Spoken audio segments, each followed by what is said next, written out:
नमस्कार साथियों, कैसे हैं आप सभी का स्वागत है आपके अपने RWA चैनल पर। मैं आरुषि सभी का मोस्ट वेलकम करती हूं। तो जल्दी से आ जाएंगे और आज का प्यारा सा सेशन स्टार्ट करते हैं। कैसे हैं आप सभी, जल्दी से बता दीजिएगा। आई होप सब अच्छे होंगे, बढ़िया होंगे और मस्त भी होंगे। चलिए, तो आज हम पढ़ेंगे भारत के प्रमुख पठार वाला टॉपिक, जो कि आपके एग्जाम के पॉइंट ऑफ व्यू से काफ़ी इम्पोर्टेंट है। टॉपिक का नाम ही है भारत के प्रमुख पठार। सबसे पहले तो पठार होते कैसे हैं, आप यहाँ पर ये देख सकते हैं। ये पठार है। ये कैसे है? ये पठार है जी, बहुत अच्छे से ये देखेंगे कि ये पठार है। अब पठार आपको देख रहे हैं कि क्या के पृथ्वी से ऊंचे उठे हुए भाग हैं। ये तो आपको पता ही है कि हाँ मैम।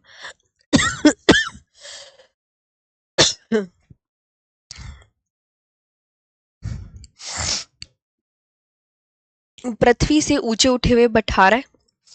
पृथ्वी तो ये रही, मतलब भूमि। अब भूमि से इतने ऊपर ऊंचे उठे हुए हैं। अब एक बात है, क्या पठार जो है वो पर्वतों जितने ऊंचे होते हैं?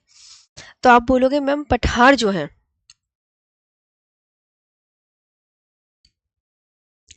पठार जो है वो पर्वतों जितने ऊंचे नहीं होते। दूसरी बात आपको ये बहुत अच्छे से याद रखनी है कि जो पठार है वो पर्वतों जितने बिल्कुल भी ऊंचे नहीं होते हैं। अब ये देखो, ये ऊपरी पर इनके जो पठार कैसे होते हैं ऊपर से, पठार ऊपर से कैसे होते हैं? पर्वत तो ऊपर से क्या होते हैं? नुकीले होते हैं। पर्वत कैसे होते हैं ऊपर से? तो आप बोलोगे मैम पर्वत तो नुकीले होते हैं। पर्वत नुकीले,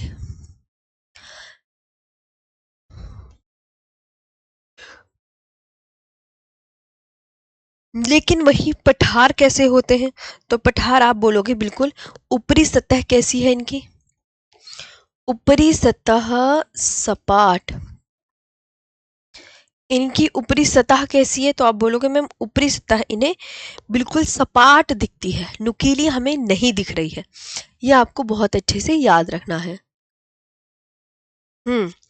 तो पठार आपको ये बहुत अच्छे से देखना है। आज का जो टॉपिक है वो है भारत के प्रमुख पठार। पठार ऊपर से देखो टेबल नुमा शेप, लग रहा है ना? टेबल नुमा शेप आकृति है, टेबल की शेप की तरह ही है ये।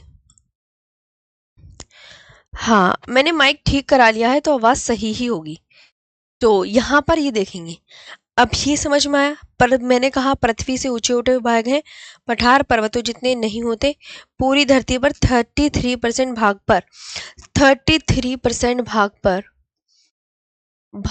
पर पठारों का विस्तार पाया जाता है।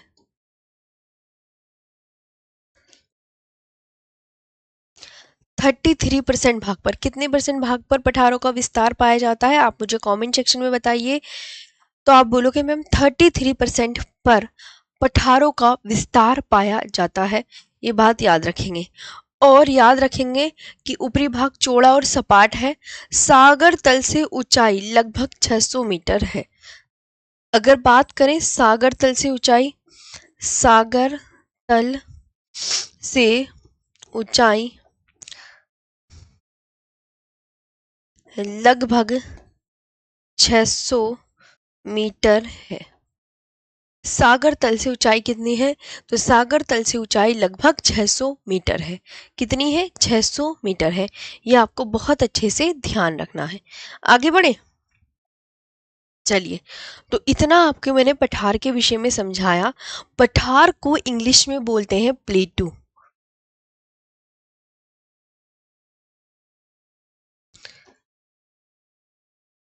क्या बोलते हैं? पठार को इंग्लिश में प्लेटू बोलते हैं। मैम पीवाईक्यू, ओ पीवाईक्यू की वर्कशीट मैं आज दे दूंगी। मैंने वो टाइप करा ली है, बस वो देना। हाँ, दे दूंगी। वर्कशीट नाम के फोल्डर में वो अपलोड हो जाएंगी। तो 2 पीवाईक्यू के आपको प्रैक्टिस सेट मिलेंगे। एक तो आपको पहले चैप्टर का मिलेगा, एक आपको दूसरे चैप्टर का मिलेगा। हाँ, है वर्कशीट नाम के फोल्डर में मिलेंगे आपको। मैं ना आज ही अपलोड करवा देती हूँ। और क्लासेस ज़्यादा चल रही है ना, तो ध्यान से निकल गया है, स्किप हो गया है। अभी शाम में मैं अपलोड करवा दूंगी जी।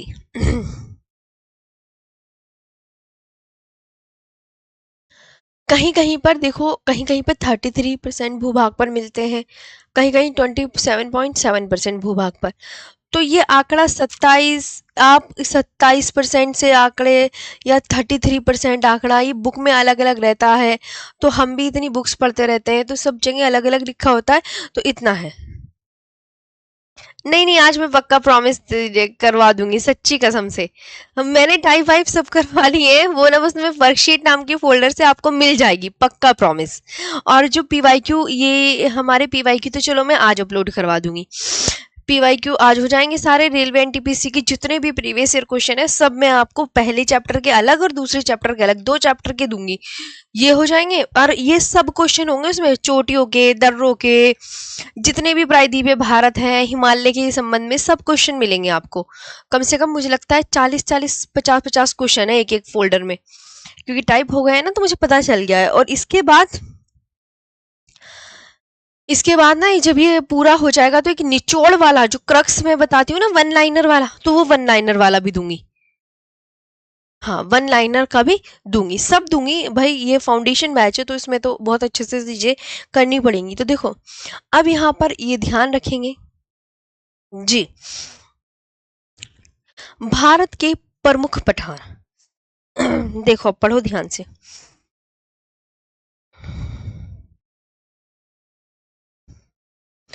पठार कितने, अब ये पूरी मैंने आपको यहाँ पर डेफिनेशन लिखवाई है, इन्हें अच्छे से विस्तार पूर्वक पढ़ेंगे क्या क्या कह रहा है। तो पठार पृथ्वी से ऊंचे उठे हुए भाग है, ये मैंने लिखवा दिया है। और पठार जो है, पठार पर्वतों जितने ऊंचे नहीं होते। जो ये बच्चा पूछ रहा है ना, ज्योग्राफी की बुक बता दो, आपको ज्योग्राफी की बुक लेने की कोई आवश्यकता ही नहीं है, मैं क्लास में ही सब कुछ करवाऊंगी जी। कुछ मत लो बुक वगैरह, कुछ मत लो, तुम यहीं पे आप खुद देखो। मैंने भारत की प्रमुख चोटियां अलग टॉपिक करवाया, दर्रों का टॉपिक अलग करवाया, पठारों का टॉपिक अलग करवाया। कल जब हम पठारों का टॉपिक कंप्लीट कर लेंगे, उत्तर भारत का विशाल मैदान करवाऊंगी, फिर द्वीप समूह करवाऊंगी, फिर नदियां करवाऊंगी, तो छूटेगा क्या। और निचोड़ में जरूर दूंगी, क्योंकि क्रक्स निकालते हैं ना वन लाइनर वाले, तो वो बहुत अच्छे से हो जाता है। तो यहाँ पर ये चीजें ध्यान रखें। तुम बुक्स वगैरह पे मत ध्यान दो, वरना कुछ नहीं पढ़ा जाएगा। अदर सब्जेक्ट की तैयारी करो अपने जो है तुम्हारे।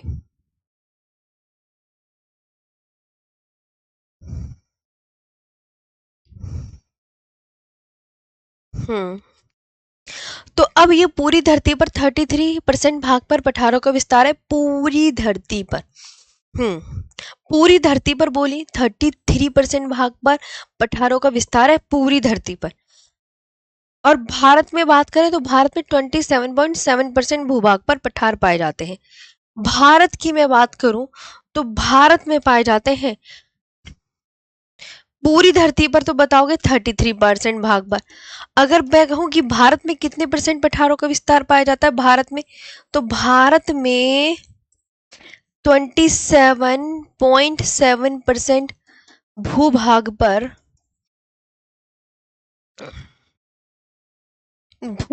पर, पठार मिलेंगे आपको। और पूरी पृथ्वी पर पूछे तो आप ये बताओगे।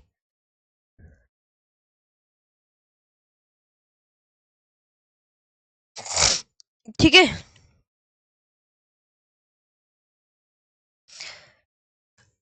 तो ऊपरी भाग इनका कैसा है, ऊपरी भाग इनका चौड़ा और सपाट है, ये ध्यान रखेंगे। सागर तल से ऊंचाई इनकी कितनी है, लगभग 600 मीटर हाइट की है। सागर तल से ऊंचाई इनकी कितनी है, तो आप क्या बोलोगे, लगभग 600 मीटर हाइट की है।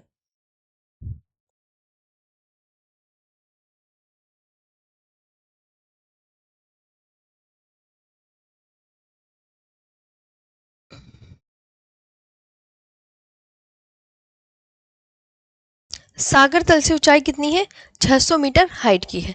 आगे ध्यान देंगे सभी दोस्तों, ये ध्यान देंगे। तो अब ये आपको समझ में आया, पूरी धरती पर पठारों का कितने परसेंट भाग पाया जाता है, 33% भाग पर पठारों का विस्तार है, ये आपको ध्यान रखना है।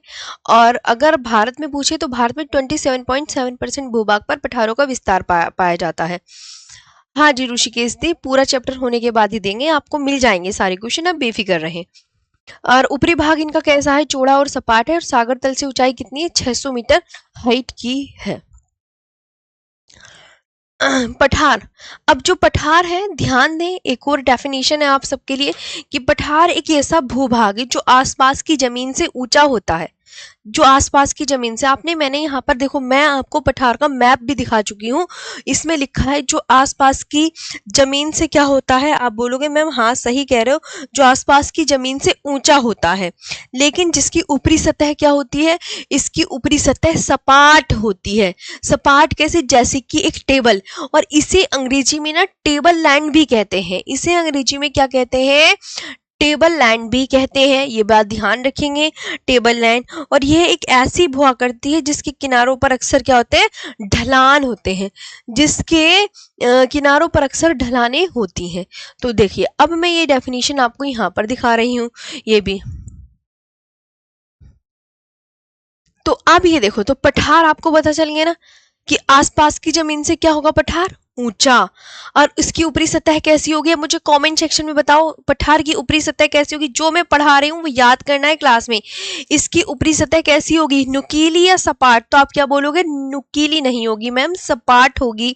और इसे इंग्लिश में क्या बोलते हैं, पठार को जाहिद आलम टेबल लैंड कहते हैं। और यह एक ऐसी भू आकृति है जिसके किनारों पर क्या होते हैं, अक्सर ढलानें होती हैं, जिसके किनारों पर अक्सर क्या होती हैं, ढलानें होती हैं।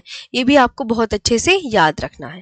क्लियर हो गया है, वेरी गुड वेरी गुड, शाबाश। आगे बात करते हैं, अब छोटा नागपुर पठार के बारे में बात कर ली जाए। जैसे छोटा नागपुर पठार है, इसका जो मेन पार्ट है,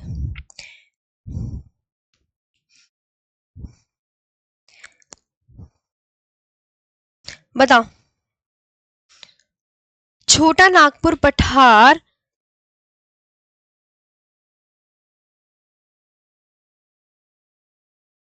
तो ये आप बहुत अच्छे से ध्यान रखेंगे। जैसे मैं कहूँ छोटा नागपुर का पठार, तो आप ये बहुत अच्छे से ध्यान रखेंगे कि देखो ये मैंने मैप बनाया,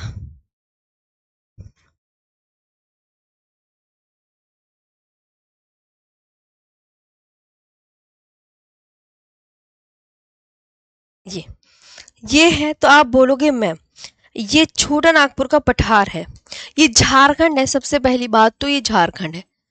अब झारखंड में मोस्ट ऑफ द पार्ट पड़ता है छोटा नागपुर पठार का, याद रखेंगे। तो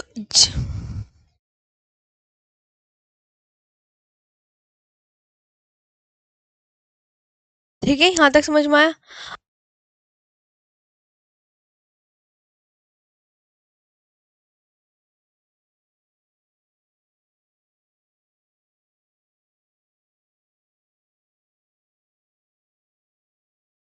आया समझ में, यहां तक हो गया समझ में, ये ध्यान रखेंगे बहुत अच्छे से। चलिए, तो अब देखो ये मुख्यतः ये झारखंड में, तो मोस्ट ऑफ द पार्ट इसका जो पड़ रहा है वो कहाँ पड़ रहा है, तो आप याद रखेंगे मैम झारखंड में पड़ रहा है। Most of the part, most of the part कहाँ पड़ रहा है, झारखंड में पड़ रहा है। तो आप ये कह सकते हैं मैम छोटा नागपुर का पठार मोस्ट यहाँ मिलेगा। ये मैंने लिख दिया छोटा नागपुर का पठार, छोटा नागपुर प्लेटू। अब जो छोटा नागपुर पठार है वो कई पठारों से मिलकर बना है। तो छोटा नागपुर पठार के अंतर्गत कई छोटे छोटे पठार आते हैं, जैसे हजारीबाग पठार, जैसे हजारीबाग पठार है, और कोडरमा का पठार है, और रांची का पठार है। मतलब छोटा नागपुर पठार के अंदर भी ना छोटे और पठार हैं अंदर। क्या बोला मैंने, जैसे छोटा नागपुर पठार है तो ऐसे पूछा जाता है कि छोटा नागपुर पठार ना कई छोटे छोटे पठारों से मिलकर बना है। तो छोटा नागपुर पठार के अंदर भी पठार है। तो जैसे ये कौन सा पठार हो गया, तो आप बोलोगे मैम ये हजारीबाग का पठार। समझ आ रहा है ना ध्यान से, हजारीबाग का पठार। और नीचे कौन सा पठार है, ये वाला रांची का पठार। और ये कोडरमा का पठार, कोडरमा का पठार। और इनसे, इनमें याद रखना यहाँ पे एक लंबी नदी निकल रही है, इन छोटा नागपुर पठार की सबसे लंबी नदी ये निकल रही, बीचों बीच एक नदी निकल रही जिसका नाम है दामोदर नदी। इस नदी का नाम है दामोदर नदी। इस मैप को मैं दोबारा बता दूंगी ताकि और अच्छे से क्लियर हो जाए है। तो ये ध्यान रखो, ये इस तरीके से मैंने कहानी बताई है। और रांची के पठार से कौन सी नदी निकलती है बच्चा? तो रांची के पठार से निकलती है स्वर्ण रेखा नदी। ये कौन सी नदी है? ये स्वर्ण रेखा नदी है। इसे अभी अगले पेज पे बता देंगे। स्वर्ण रेखा नदी। कभी आप सोचो मैम ये तो घिच लग रहा है, अरे मैम हमें नहीं समझ में आ रहा, अरे मैम चेंज कर दो, अरे मैंने कहा अभी रुक जाओ। तो इसका छोटा नागपुर पठार का मुख्य पार्ट कहाँ पड़ता है? सबसे पहले आपको ये आंसर करना है, आप क्या बताओगे? मैम झारखंड में पड़ता है। दूसरी बात, इसकी सबसे ऊंची चोटी आप क्या बताओगे? वेरी इंपॉर्टेंट है एग्जाम के पॉइंट ऑफ व्यू से, पारसनाथ है। दामोदर नदी क्या है? छोटा नागपुर पठार की सबसे लंबी नदी। ये भी अक्सर एग्जाम में क्वेश्चन बनता है कि छोटा नागपुर पठार की सबसे लंबी नदी कौन सी है? तो छोटा नागपुर पठार की जो सबसे लंबी नदी है वो दामोदर नदी है। कौन सी है? दामोदर नदी है। अब दामोदर नदी के उत्तर में कौन सा पठार है बोलो? तो देखो इधर आओ, दामोदर नदी ये ग्रीन कलर की दामोदर नदी थी ना, दामोदर नदी ग्रीन कलर की थी, तो दामोदर नदी के उत्तर में हजारीबाग पठार है और यहाँ पर कोडरमा का पठार। और दक्षिण में कौन सा पठार है? तो दक्षिण में जो पठार है वो रांची का पठार है। तो ये आपको बहुत अच्छे से याद रखना है। है ना। तो दामोदर नदी के उत्तर में हजारीबाग पठार और कोडरमा का पठार व दक्षिण में रांची का पठार है। और दक्षिण में रांची का पठार है। तो यहाँ पे आपको ये बात भी बहुत अच्छे से क्लियर होनी चाहिए ही चाहिए। आया समझ में? मजा आया पढ़ने में? छोटा नागपुर पठार किसे कहते हैं?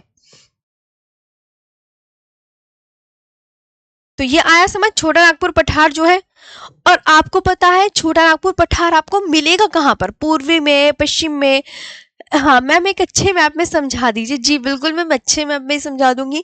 जो छोटा नागपुर का पठार है वो हमें मिलता है पूर्वी भारत का एक बड़ा पठारी क्षेत्र है, पूर्वी भारत में मिलेगा। छोटा नागपुर का पठार बच्चों कहाँ मिलेगा? पूरब में, पश्चिम में, उत्तर में, दक्षिण में? तो ईस्टर्न इंडिया में, पूर्वी भारत में देखने को मिलता है। ईस्ट इंडिया में।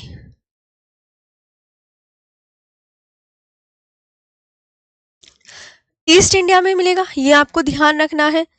जी आगे बात करते हैं कि यह मुख्य रूप से झारखंड में और बाकी अदर स्टेट में भी फैला है, जैसे छत्तीसगढ़, उड़ीसा, वेस्ट बंगाल, बिहार के कुछ हिस्सों में भी फैला है। कभी ये सोचो, ये छत्तीसगढ़, वेस्ट बंगाल, उड़ीसा, इनमें भी कुछ हिस्सों में फैला है। और ये भारत खनिज का हृदय स्थल कहलाता है क्योंकि यहाँ जो कोयला ज्यादा मिलेगा, अभ्रक ज्यादा मिलेगा, लोहेस्क कोयला, अभ्रक और इनकी वजह से बहुत ज्यादा अभ्रक, कोयला, लोहा यहाँ पर मिलते हैं। इसलिए इसे क्या कहा जाता है? खनिज का हृदय स्थल भी कहा जाता है। खनिज का हृदय स्थल भी कहा जाता है। तो एक मैप हम बना लेते हैं ताकि आपको और अच्छे से नए मैप पे क्लियर हो जाए सारी चीजें। देखिए दोस्तों, यहाँ पे मैं बना रही हूं, ये सपोज करो ये छोटा नागपुर पठार है।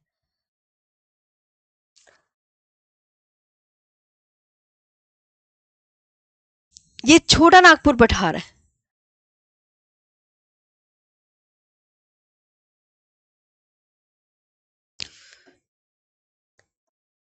ये छोटा नागपुर पठार है। तो छोटा नागपुर पठार के बीचों बीच से कौन सी नदी बह रही है? इस नदी का नाम बताओ। तो आप क्या बोलोगे? दामोदर नदी। दामोदर नदी, ये याद रखेंगे बहुत अच्छे से। अच्छा इधर आपको याद रखना है कि छोटा नागपुर पठार कई छोटे छोटे पठारों से मिलकर बना है। तो आप बोलो, तो आप बोलोगे हाँ ये क्या है और ये क्या है? तो आप बोलोगे मैम ये कोडरमा का पठार है।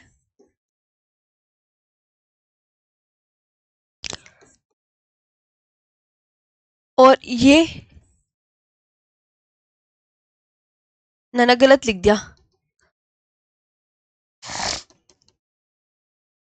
ये हजारीबाग पठार है। हम्म।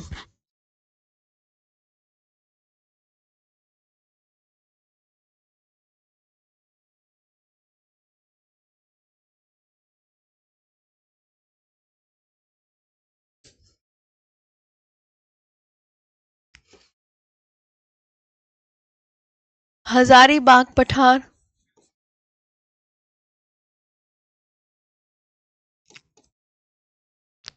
और ये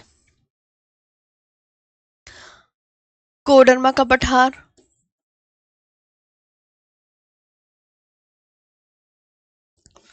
और ये रांची का पठार।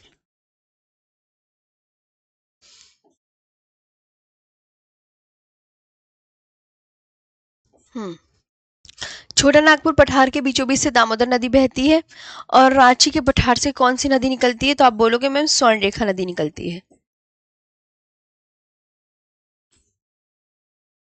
कौन सी नदी निकलती है? स्वर्ण रेखा नदी निकलती है।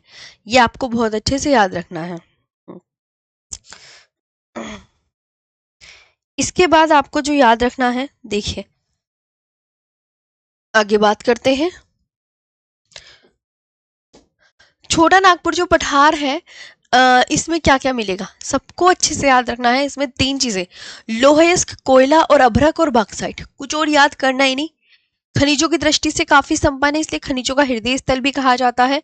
तो छोटा नागपुर पठार में जो मिलता है, बताइए जल्दी से। तो छोटा नागपुर पठार में लोहयस्क, कोयला, अभ्रक और बॉक्साइट, यानी कितनी चीजें आपको याद रखनी? चार। चार चीजें मिलती हैं। प्लीज आप इसे पढ़ें ध्यान से कि छोटा नागपुर पठार में लोहयस्क, कोयला, अभ्रक और बॉक्साइट प्रचुर मात्रा में पाया जाता है। और दामोदर नदी घाटी में किसके भंडार पाए जाते हैं? तो कोयले के भंडार पाए जाते हैं। दामोदर नदी घाटी में किसके भंडार पाए जाते हैं? तब आप क्या बोलोगे? तो ये भी एक मोस्ट इंपोर्टेंट क्वेश्चन है कि दामोदर नदी घाटी में जो है कोयले के भंडार पाए जाते हैं। और अगर मैं पूछूं छोटा नागपुर पठार में आपको क्या क्या मिलता है, तो आप बोलोगे मैम कोयला, अभ्रक और बॉक्साइट और लोहा। लोहेस्क, कोयला, अभ्रक और बॉक्साइट। लोहेस्क, कोयला, अभ्रक और बॉक्साइट। छोटा नागपुर पठार में लोहेस्क, कोयला, अभ्रक और बॉक्साइट पाया जाता है। और दामोदर नदी घाटी में किसके भंडार पाए जाते हैं? कोयले के भंडार पाए जाते हैं। झारखंड के हजारीबाग से क्या निकाला जाता है? अभ्रक निकाला जाता है। अभ्रक निकाला जाता है। सोना नागपुर पठार में, सोना नागपुर पठार नहीं, छोटा नागपुर पठार होगा। शुरू।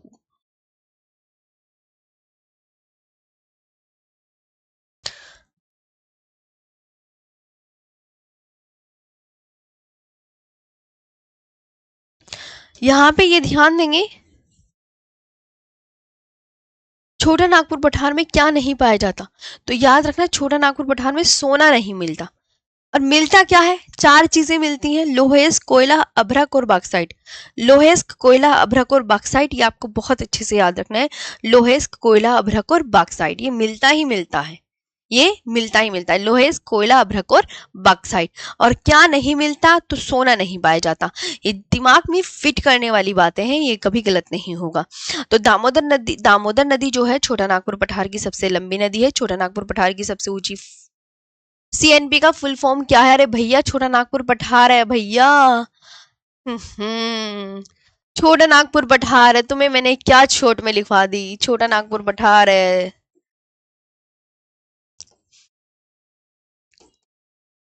छोटा नागपुर पठार सीएनपी की फुल फॉर्म। ओके, छोटा नागपुर प्लेटू, याद रखेंगे। तो यहां तक हो गया।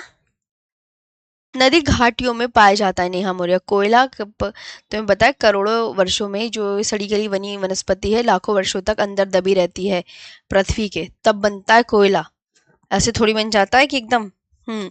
चलिए, तो ये हो गई है इंपॉर्टेंट बात फिनिश।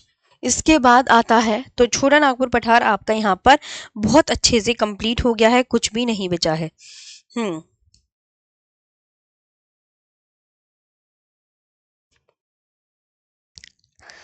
भारत का खनिज हृदय स्थल भी कहा जाता है। सीएनपी में लोहे, कोयला, अभ्रक और बॉक्साइट पाया जाता है, इसलिए इसे क्या कहेंगे?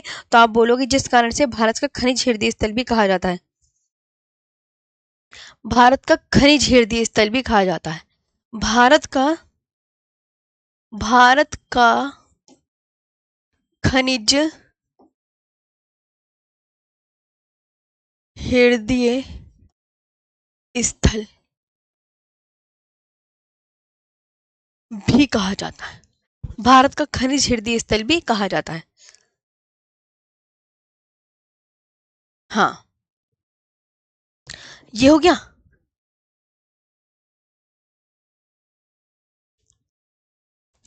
इसके बाद आता है बुंदेलखंड का पठार। बुंदेलखंड के जो पठार का विस्तार है, ऋषिकेश जी कह रहे हैं मैम दामोदर नदी का उद्गम स्थान। बताया नहीं मैंने, दामोदर नदी कहाँ से निकलती है? छोटा नागपुर पठार से निकलती है भाई। अगर कोई पूछे ना कि कहाँ से इसका उद्गम होता है दाम, तो आप बोलेंगे तो दामोदर नदी। छोटा नागपुर पठार से दामोदर नदी निकलती है। आगे बुंदेलखंड का विस्तार विस्तार जो है यूपी और एमपी में, और ये मालवा पठार के उत्तर पूर्व में स्थित है। कौन से पठार के उत्तर पूर्व में स्थित है? मालवा पठार के उत्तर पूर्व में है। बघेलखंड का पठार यह मध्य प्रदेश तथा उत्तर प्रदेश की सीमा पर स्थित है। यह भी मालवा पठार के उत्तर पूर्व में स्थित है। यह भी मालवा पठार के उत्तर पूर्व में स्थित है। ठीक, सीएनपी का मतलब छोटा नागपुर प्लेटू होता है, ये ध्यान रखना। तो बुंदेलखंड और बघेलखंड के बारे में सेम ही है, बस आपको अच्छे से याद रखना है कि ये दोनों जो बुंदेलखंड का पठार और बघेलखंड का पठार है, इसका जो विस्तार है वो यूपी एमपी में, और यह मालवा पठार के उत्तर पूर्व में स्थित है। यह मालवा पठार के उत्तर पूर्व में स्थित है, जबकि जो बघेलखंड का पठार है यह मध्य प्रदेश तथा उत्तर प्रदेश की सीमा पर स्थित है, और यह भी मालवा पठार के उत्तर पूर्व में स्थित है। यह भी मालवा पठार के उत्तर पूर्व में स्थित है। आगे अब आता है दंडकारण्य पठार। ध्यान देंगे, दंडकारण्य पठार जो है उड़ीसा, छत्तीसगढ़, आंध्र प्रदेश, तेलंगाना और महाराष्ट्र में पाया जाता है। अब जो दंडकारण्य पठार है वो बस्तर पठार इसी का भाग है। यह अत्यंत ही कैसा है दंडकारण्य पठार? दंडकारण्य जो पठार है अत्यंत ही उबड़ खाबड़ व अनुपजाऊ क्षेत्र है, लेकिन खनिज संसाधनों की दृष्टि से महत्वपूर्ण है। लेकिन खनिज संसाधनों की दृष्टि से महत्वपूर्ण है। लेकिन खनिज संसाधनों की दृष्टि से महत्वपूर्ण है। ये बात आपको याद रखनी है, ये आपको याद रखनी है बात। It is a very rugged and infertile region, but it is important for its mineral resources. है। और गोदावरी की सहायक नदी, देखो आपको मैं एक बात बताती हूँ, गोदावरी की सहायक नदी कौन सी है? इंद्रावती।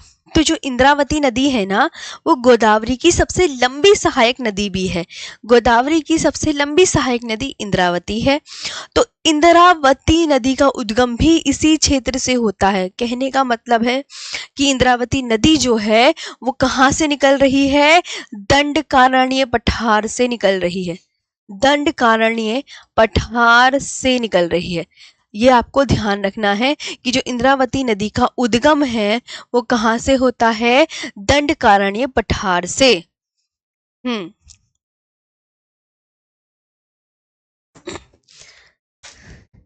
दीपेश जी कह रहे हैं मैम आज के लिए बहुत हो गया है। ऐसे करो, तुम एक टॉपिक एक दिन में भी नहीं करते हो। बताओ, तुमसे एक टॉपिक भी एक दिन में नहीं होता। पठार का टॉपिक है, अभी पठार में मैंने एक झारखंड का छोटा नागपुर पठार ही लिखवाया है, और छोटा नागपुर पठार में 5-6 लाइन लिखवाई है। आप बाइलिंगुअल थोड़ी लिखते हो भाई, ये बाइलिंगुअल है। कैसे बच्चों वाली बातें करते हो? कम से कम एक टॉपिक तो आपको कंप्लीट करना चाहिए। एक टॉपिक भी कंप्लीट नहीं करते, इतनी जल्दी तुम्हारे हाथ थक जाते हैं? क्या बात है? हैं? एक बात खुद सोचो, तुमने अभी क्या करा है? तुमने अभी कुछ नहीं करा, एक ही पठार करा है तुमने, चौथा पठार चल रहा है।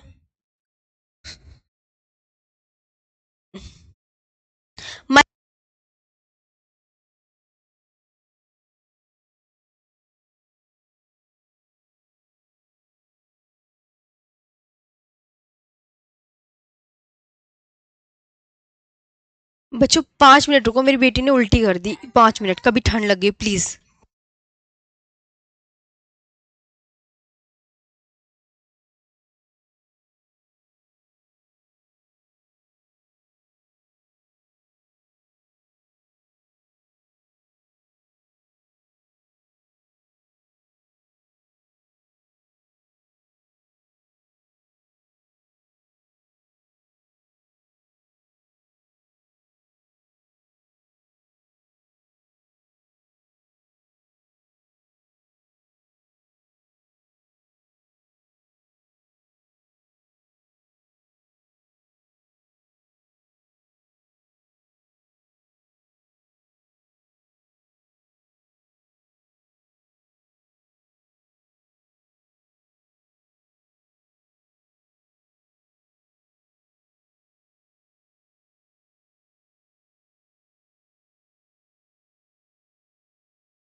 हाँ, चलें आगे, यहाँ तक आगे बढ़ते हैं ध्यान से।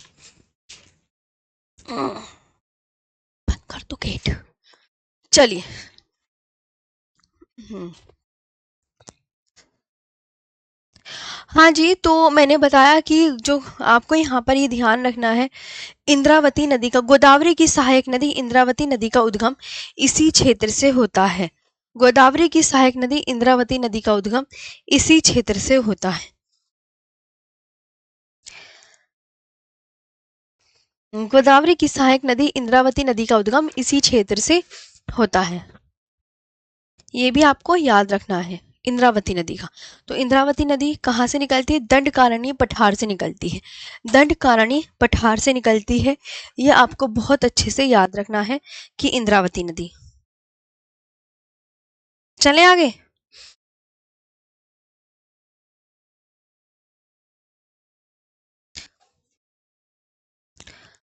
खनिज। दंडकारण्य पठार में आपको क्या मिलेंगे? दंडकारण्य पठार में आपको मिलेंगे खनिज। याद रखेंगे कि दंडकारण्य पठार में आपको क्या मिलेंगे? सिर्फ खनिज ही देखने को मिलेंगे। क्या मिलेंगे? खनिज ही देखने को मिलेंगे। ये भी आपको बहुत अच्छे से याद रखना है। आगे बात करते हैं दक्कन का पठार। दक्कन का पठार, दक्कन प्लेटू। दक्कन प्लेटू, तो दक्कन का जो पठार है वो कैसा भाग है? जैसे हमारा भारत का आकार कैसा है पूछ लिया जाता है। तो भारत का आकार आपको याद रखना है कि भारत का आकार कैसा है? चतुष्कोणीय, और प्रायद्वीपीय भारत का आकार है त्रिभुजाकार। वहीं दक्कन के पठार का जो आकार है वो त्रिकोणीय है। कैसा है? त्रिकोणीय है। और ये दक्कन का पठार, ये किस नदी के दक्षिण में मिलेगा? ये काफी इंपॉर्टेंट हो जाता है। तो ये जो दक्कन का पठार है ये किस नदी के दक्षिण में है? तो दक्कन का पठार नर्मदा नदी के दक्षिण में है। अब मैं आपको एक मैप दिखाती हूँ। ये मैप आप देख रहे हो? ये देखो आप, इस मैप में आपका सारे दिखे हुए हैं। दक्कन का पठार पता है कौन सा है? ये है दक्कन का पठार। ये है दक्कन का पठार इधर की तरफ। आप खुद देखो, ये दक्कन का पठार, ये मालवा का पठार है, ये बघेलखंड का पठार, ये बुंदेलखंड का पठार, ये छोटा नागपुर का पठार यहाँ पर, और ये तेलंगाना का पठार है, ये कर्नाटक का पठार है। यहाँ पे आप देख सकते हैं। बताइए। हाँ, चलें आगे चलें यहाँ पर। तो आप यहाँ पे देखो कौन कौन सा पठार कौन सा है। छोटा नागपुर का पठार कहाँ पर है? भारत के पूर्वी भाग में है, याद रखना। मालवा का पठार कहाँ है? तो मालवा का पठार आपका ये रहा। फिर दक्कन का पठार, अब दक्कन का पठार आप ये देख सकते हैं, ये रहा। ये तेलंगाना, बघेलखंड, बुंदेलखंड, मालवा का पठार। तो भारत में इतने ही पठार हैं जो हमें पढ़ने होते हैं। भारत में वो इतने ही पठार हैं और इतने ही आपको याद करने हैं। तो मैं किसके बारे में बता रही हूँ? अभी जो दक्कन का पठार है, ये याद रखेंगे, ये नर्मदा नदी के दक्षिण में है। ये किसके दक्षिण में है? तो याद रखेंगे ये कौन सी नदी है? नर्मदा। तो नर्मदा के दक्षिण में है दक्कन का पठार। हम्म, ये आपको ध्यान रखना है, नर्मदा नदी के दक्षिण में है। चलिए। हम्म।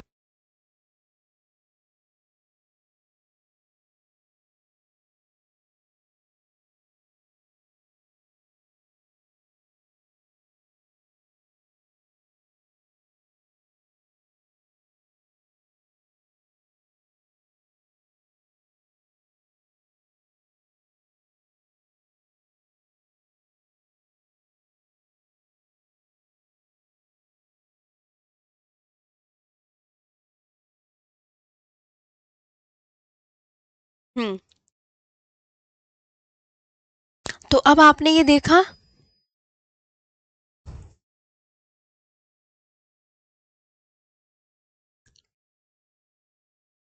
हो गया जी। आगे बात करते हैं।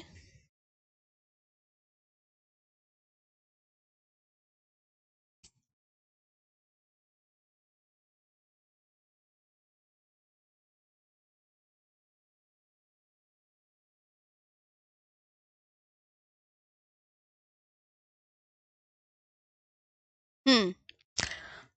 तो इस पठार का एक विस्तार पूर्वोत्तर में भी दिखाई देता है, जिसे स्थानीय रूप से मेघालय का पठार या असम में कार्बी एंगलोंग को पठार के रूप में जाना जाता है। मतलब असम में भी आपको एक पठार मिलेगा, उसका नाम क्या है तो आप बोलोगे कार्बी एंगलोंग का पठार। पंकज, लेकिन बुक्स में त्रिकोणीय ही लिखा है दक्कन के पठार का जो वो है कि दक्कन का पठार मतलब कैसा है तो त्रिकोणीय शेप का है, इसकी आकार कैसी है, त्रिकोणीय, और मेघालय के पठार का ही एक रूप है। अब जो दक्कन का पठार है वो पश्चिम में ऊंचा है और ढलान क्या है, ढलान मंद रूप से पूर्व की ओर है। ये दक्कन का जो पठार है वो किससे बना है तो आप बोलोगे मैम बेसाल्ट चट्टानों से बना है। जिस कारण यहाँ कौन सी मिट्टी पाई जाती है दक्कन के पठार पर, तो आप ये भी इम्पोर्टेंट कि दक्कन के पठार पर कौन सी मिट्टी पाई जाती है, दक्कन के पठार पर काली मिट्टी पाई जाती है। दक्कन का पठार किस चट्टानों से बना है तो बेसाल्ट चट्टानों से बना है। दक्कन का पठार कैसा है, पश्चिम में ऊंचा है और पूर्व में इसका जो ढलान है वो कैसा है तो ढलान पूर्व की ओर है, और ढलान कैसा है वो पूर्व की ओर है, ये आपको ध्यान रखना है। तो दक्कन का पठार आपको ये हो गया। तो ये किससे बना है तो आप क्या बोलोगे, बेसाल्ट चट्टानों से बना है। ये किससे बना है तो आप क्या बोलोगे, बेसाल्ट चट्टानों से। मोहम्मद अनस, जनवरी लास्ट तक नहीं, मैं सोच रही हूँ जनवरी मिड में ही आपका कोर्स कंप्लीट कर दें। हाँ, जनवरी से पहले ही मिड में कर देंगे, मिड तक हो जाएगा कंप्लीट। अगर रेगुलर क्लासेस रही तो जनवरी मतलब लगेगा ही, जल्दी कर देंगे। ये हुआ। और सबसे इम्पोर्टेंट बात जो एग्जाम में क्वेश्चन बनते हैं, जैसे मालवा का पठार है, तो ये जो मालवा का पठार है ये आपको बहुत अच्छे से याद रखना है कि ये भारत में अरावली और विंध्याचल पर्वतमाला के बीच स्थित है। कौन सा पठार है जो अरावली और विंध्याचल पर्वतमाला के बीच स्थित है, देखो आप यहाँ पर बहुत अच्छे से ध्यान दोगे। ये क्या है, ये अरावली पर्वत है, ये अरावली पर्वत है और ये वाला विंध्याचल पर्वत है, और इसके जो इसके बीच में जो पड़ रहा है यहाँ पर वो बोलोगे वो मालवा का पठार है, ये पड़ रहा है मालवा का पठार। तो ये आप पूरा लिख लो, यहाँ पर ध्यान देंगे, ये अरावली, ये विंध्याचल पर्वत,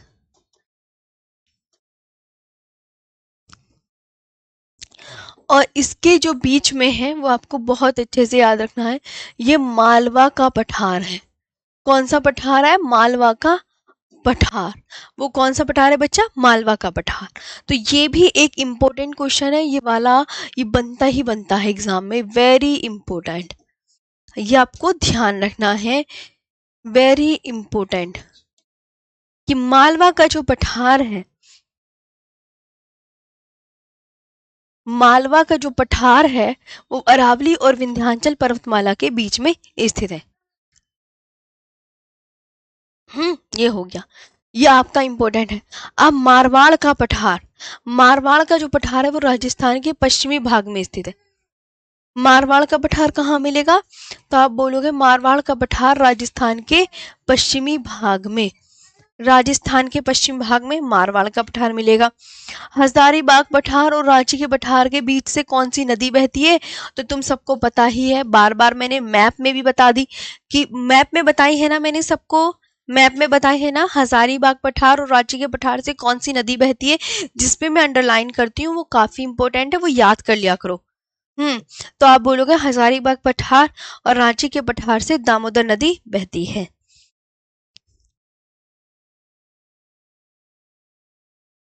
कौन सी नदी बहती है, दामोदर नदी बहती है।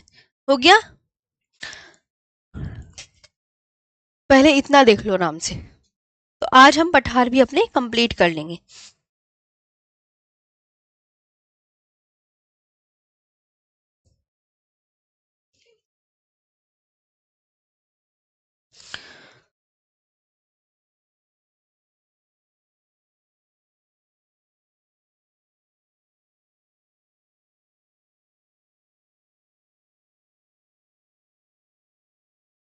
हो गया यहाँ तक।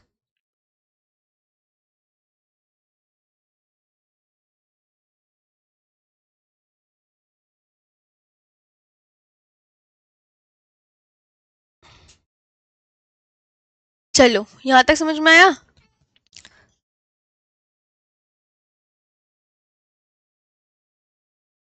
हम्म।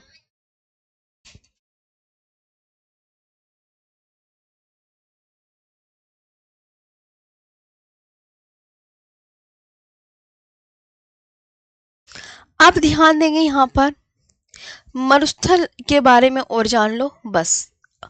और फिर हमारा कल पढ़ेंगे उत्तर भारत का विशाल मैदान। उत्तर भारत का विशाल मैदान, और कल का टॉपिक रहेगा भारत के प्रमुख द्वीप समूह। दो टॉपिक रहेंगे कल की क्लास में। एक तो उत्तर भारत का विशाल मैदान, वो छोटा सा ही है, 10-15 मिनट का टॉपिक है। दूसरा है भारत के प्रमुख द्वीप समूह। जब ये दोनों कंप्लीट हो जाएंगे तो हम पढ़ेंगे भारत की नदियां। हम्म। भारतीय मरुस्थल इंडियन डेजर्ट, ये आप बोलेंगे इसे ग्रेट इंडियन डेजर्ट भी कहा जाता है।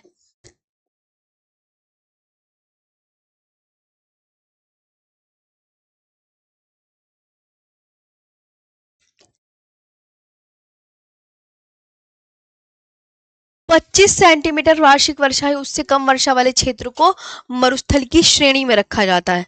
पहले तो मरुस्थल की श्रेणी में किसी को रखा जाता है, तो आप बताएं। तो आप बोलेंगे 25 सेंटीमीटर वार्षिक वर्षा, ये उससे कम वर्षा वाले क्षेत्र को मरुस्थल की श्रेणी में रखा जाता है। ये हो गई, ये बात ध्यान रखना। अब जो थार मरुस्थल है वो भारत में कहाँ मिलेगा? Very important question. देखो अगर हम यहाँ पर मैप बना के दिखाऊं,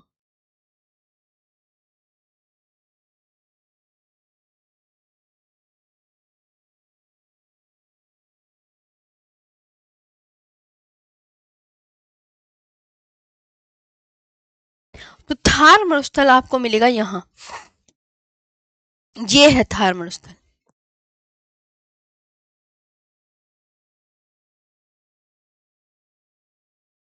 ये मिलेगा थार मरुस्थल।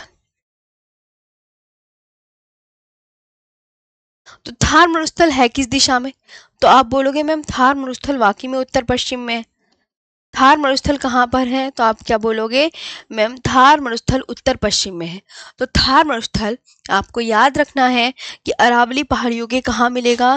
तो थार मरुस्थल अरावली पहाड़ियों के उत्तर पश्चिम में मिलेगा। कहाँ मिलेगा? उत्तर पश्चिम में। और थार मरुस्थल का जो अधिकांश भाग है वो राजस्थान में है। मोस्ट ऑफ द पार्ट इसका राजस्थान में है। Most of the part desert is located in Rajasthan, but same parts also extend into Punjab, Haryana and Gujarat. Thar मरुस्थल, the Thar desert is located north west of the Aravalli hills in India. North west में, ये बहुत important है कि Aravalli hills के कहाँ पर, कौन सी दिशा में पड़ता है? तो नॉर्थ वेस्ट में पड़ता है। ये भी इंपॉर्टेंट। और थार मरुस्थल का अधिकांश भाग कहाँ पर है? ये इंपॉर्टेंट है। ये वाली दिशा बहुत इंपॉर्टेंट, याद करनी है। और मोस्ट ऑफ द पार्ट इसका राजस्थान में है, ये ध्यान रखेंगे ही रखेंगे। थार मरुस्थल को किस नाम से जाना जाता है? The Thar desert is also known as the great Indian desert, मतलब महान भारतीय मरुस्थल इसका अन्य नाम है। तुम्हें पता है यह शुष्क क्षेत्र है। शुष्क क्षेत्र है जहां पर वर्षा कम होगी। अब जहां वर्षा कम होगी वहां पे आपको कैसी रेतीली भूमि देखने को मिलेगी, एक रेतीला मैदान देखने को मिलेगा। जी बिल्कुल। तो यह एक शुष्क क्षेत्र है जहाँ वर्षा बहुत कम होती है। अब जब वर्षा कम हो रही है तो वहां पे जो वनस्पति है तो वो कैसी मिलेगी? कांटेदार वृक्ष मिलेंगे। कांटेदार वृक्ष कैसे होते हैं? उनके एग्जाम्पल तो कीकर, बबूल, नागफनी, खेर, खेजड़ी, कैक्टस, ये सब होते हैं। तो वर्षा की कमी हो रही है, शुष्क क्षेत्र है, वर्षा पानी मिल नहीं रहा, तो वहां पे कांटेदार वनस्पतियां उग जाती हैं। शुष्क क्षेत्र में जहां वर्षा की कमी होती है वहां पर कांटेदार वृक्ष उगते हैं। कांटेदार वृक्ष में आपको जब हम प्राकृतिक वनस्पति वाला टॉपिक करते हैं उसमें पूरा डिटेल में लिखा होता है कि कांटेदार वृक्ष कौन कौन से हैं। तो कीकर, बबूल, खजूर, केक्टस, नागफनी, ना, ये सब है। ये ध्यान रखेंगे। और ये कैसा? ये एक रेतीला मैदान है। और कैसा मैदान है ये भी आपको पता है, रेतीला मैदान है। यहाँ तक हो गया? ये बताइए, यहाँ तक आया समझ में?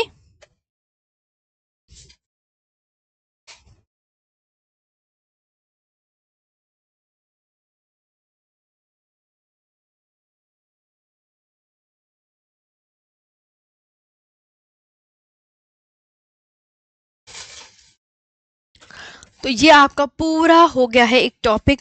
कल हम उत्तर भारत का विशाल मैदान पढ़ेंगे बहुत अच्छे से। कल हम उत्तर भारत का विशाल मैदान पढ़ेंगे बहुत अच्छे से। आई होप सेशन आपको अच्छा लगा होगा। तो पठार टॉपिक कंप्लीट। पठार टॉपिक कंप्लीट। अब हम एक टॉपिक उत्तर भारत का विशाल मैदान पढ़ेंगे, ये ध्यान रखेंगे।